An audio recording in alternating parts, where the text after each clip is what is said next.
Hey guys, MCU Collector here with another figure review. Next up is the Hasbro Marvel Legends series, the Eternals Walmart exclusive Ajak. So I know everyone was wondering when this figure would become available to order. Finally, during the Walmart Collector Con that first day, Ajak was put up for pre-order. It was not in stock, but pre-order to arrive early December. I'm thinking, well, what the hell? All the stores everywhere the Eternals figures have been released. Why is Walmart taking longer to get Ajak? She has hit Canada, she's hit overseas, everything like that. But then I saw pictures and people started saying that, hey, they're finding him at Disneyland, Downtown Disney, or Disney World, this and that. So I'm like, damn, that's kind of crazy. It's a Walmart exclusive. How are they getting it? They're also getting Thena, a Target exclusive. So I guess, whatever the deal is, that Disney's like, you know what? We own it all, so we're going to also sell it at the parks. I don't know how those type of deals work, but that's what happened. Ajak and Thena showing up at at the Disney parks. But my sister-in-law went down to Disneyland. And I asked her, said, hey, can you take a look for this figure? And then that first night that she was there, she had gone to the World of Disney store in downtown Disney in Anaheim. And she said, hey, they have it. How many do you want to pick up? So I had her grab 3, 1 for me and 2 for a couple of buddies of mine. So I'm very excited to have this. Now, the big news today is that last night on Jimmy Kimmel, Salma Hayek and Nunjil, what's his name? I can never pronounce Kumail Nanjiani. They were both on Jimmy Kimmel, and Jimmy Kimmel brought out their action figures. Salma Hayek was not a fan of her figure, and she did this weird thing where she stuck her head out and made her eyes all big and beady-eyed, and she was not a fan. So let's see what she's talking about. In the package, you can see that her head is pretty far forward compared to where her neck is, so I get that. But the figure doesn't look terrible. Now, it doesn't really look like Salma Hayek a whole lot. I see some resemblance with this head. Not so much with that one at all. But she made it seem, I think, much, much worse than it is. It's not a terrible thing. It's just that the likeness to her isn't there. And then, it being a little bit pushed forward from where the neck is not great. But, when we take the figure out, we'll really see how it looks. But anyway, Eternals, Ajak, side artwork of Salma Hayek, looking very cool there. Looking at the back of the package, there is no cross-sell because it is the Walmart exclusive. Her bio reads, Ajak, the spiritual leader of the Eternals. Ajak can heal others and is able to communicate with the Celestials. We do know that in the movie she is the only one that can actually communicate with the Celestials, and that seems kind of crazy that only one of the 10 could. Might be interesting. Can't wait for the movie to come out. Enough talking. Let's get her out of the box. Okay, so here is the Ajak Salma Hayek figure out of the package. And you know what? The head does really kind of push forward with the way it's designed. As you can see, here's her neck, here's where her head is. And it's just kind of an odd design. I'm not sure if there's something else that they could have done. I would imagine that if there was a better way to do that, they would have. But it does look kind of funky having it. If you're looking at it just straight on, it may not look so bad. But when you have it in hand, you really notice how far forward her head really sits on that neck peg. So when we pop off the head, we'll kind of see what's going on there. In terms of accessories, she doesn't come with much.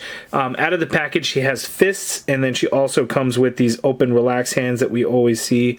And these are probably same hands that would have come with Cersei and maybe even Makari. And then we also get an interchangeable head for Salma Hayek. So here she has the unhelmeted or uncrowned head. Yeah, and I don't really think this looks like Salma Hayek. Maybe right there might be some resemblance, but yeah, not a whole lot. This one, I can see it, but it's still not the greatest. So let's actually take a closer look, and let's see what you guys think. Okay, so here is the close-up look, and again, I can see it, but it's still really not great. I think maybe right there you could really see the likeness, maybe from the side profile, but straight on, I could see it a little bit. It's not the greatest, but I also don't think it's nearly as bad as Salma Hayek really made it out to look. It doesn't look like her eyes are all big and beady. Her eyes are just open. Maybe that's just my opinion. You guys can let me know what you think, but I do not think it's as bad as Salma Hayek had really made it seem. But if you look at all the shadow on her neck, because it just sits so far forward. And if you look, the neck goes out that way as opposed to straight up. So it has to be in the design of maybe the hair and how they could do the head. But when we pop it off here shortly, we'll kind of get an idea for that. She has this cape portion, which is done in this nice rubbery plastic. It has this nice metallic, like dark. It's got a little bit of a greenish tint, and I think on video it's looking very, very blue. So it's not like Icarus blue. As you can see, there are two different shades of blue. This is more, I would say, a royal blue. This is more of like an aqua blue, not like aquamarine. This is almost like an aquamarine color. So it's hard to explain. I think you have to have it in hand, and you'll kind of see it, because in some of the light, you can see a little bit of greenish color to it, but it's got a nice blue, and I love the metallic look to it. Moving the head out of the way, you can see where this cape portion is glued on right there. And then, of course, the lower body, this whole rubber overlay piece is there. It doesn't look like it'll hinder a huge amount. You know, the legs going side to side, but kicking forward shouldn't do too much to the Ajak figure, but there is, again, the head with the crown, and I got a little bit of extra paint right there on the inside of that blue. But it's painted pretty nicely. The hair is sculpted nicely. You actually have some hair sticking out from the crown there. Hasbro could have easily just like sculpted that, not paid attention. So it's the little details that are nice that they did. In the hair, you actually do see some color variation with some brown and some black in there to kind of give a little bit of texture and depth to it. You'll probably see that a little bit more so on this head sculpt. But there is some of that color, so it's not just like a single rubber molded plastic color. Looking at the gold and blues, they look pretty good. The gold throughout, I get this weird line right there where it's like a different color gold going throughout, so it's a little bit odd, but I think it looks pretty good. No complaints. The design right there of her costume, a lot of gold rings, and those are actually painted quite nicely, I must add. But let's pop these heads off and let's see the difference. So first, looking at the design, you can see the neck goes out as opposed to straight up. Why that is, I don't know. It looks like the neck piece is actually a separate piece that's glued onto the body of the figure. Maybe that has something to do with it. I'm not sure. The ball peg is quite large, and I think what happens when you have a really large ball peg like that is you see the space that has to be there to accommodate the ball peg has to be so much larger that maybe it doesn't, you know, where they can get it, where they're going to want it to land inside the head might be an issue. Now, many other figures, I'm thinking like the comic teenage female body mold, where the ball peg was extremely small, that would allow a little bit more flexibility on where that ball peg is going to go inside of the head. But with such a large ball peg, I think, you know, that's some of the issue that we're going to see. The head has to have that large cavity in there to be able to pop it on. So let's do that. If it was a smaller peg, maybe, you know, the peg hole wouldn't be so large and could be smaller, and they could put it in a certain spot within the head to where it doesn't look like it's sticking out so much. So there it is there. Actually, you know what? Looking at it a little bit more, yeah, I could kind of see the resemblance a little bit. It's still not great, but I do see it. But look how far forward, again, it still sits on the head. I wish it would be back. Oh, here, actually. There, so we're actually able to get this head to go back and looks to sit a little bit nicer on there. And that's actually much better. I like the way that looks and sits on there much better. So that is actually quite nice. But again, looking at the likeness, I see it a little bit more, but it's still not great. We get a little bit of gloss in there. That's not too good either. I wish it wasn't there, but, you know, it is what it is. Let's pop this head on there again, and let's see if I can kind of adjust. I thought I kind of had tried. So when you put the hair down is when it really starts to stick out. So if you push it a little, it still sits a little bit further out than this one had, I think. So this one, it just doesn't do it as much. And I think, you know, the figure, the head that was on there with on Jimmy Kimmel, he had this one. He also had this one, but he never put it on the figure. So Salma Hayek's hands, this is the one that she has, and again, sticks a little far forward. But let's zoom out for her articulation now. Okay, so Salma Hayek, her head, she can look down that much, but look at the way the hair is going to sit. It's really going to be unnatural and look weird. She's not going to look up because that hair is just going to hit the back and prevent her from doing that. You can do some swivel, and that's actually not so bad that the hair would move with it, and it actually works quite well. And you get some pivot since we have that dumbbell joint. The shoulders, you can get the arms to go up that much, so basically straight out. You get a full rotation in there. Of course, we are on single jointed elbows, so a swivel at that elbow, and then you get just about 90-degree bend at the elbow. Wrists swivel, and they do hinge. We have the diaphragm joint, so she could pivot to her left that much, which is actually really nice. She could pivot to her right that much. Going back, she can go back quite a bit. The cape kind of stops it there, but you do see the gap in the figure when you do that.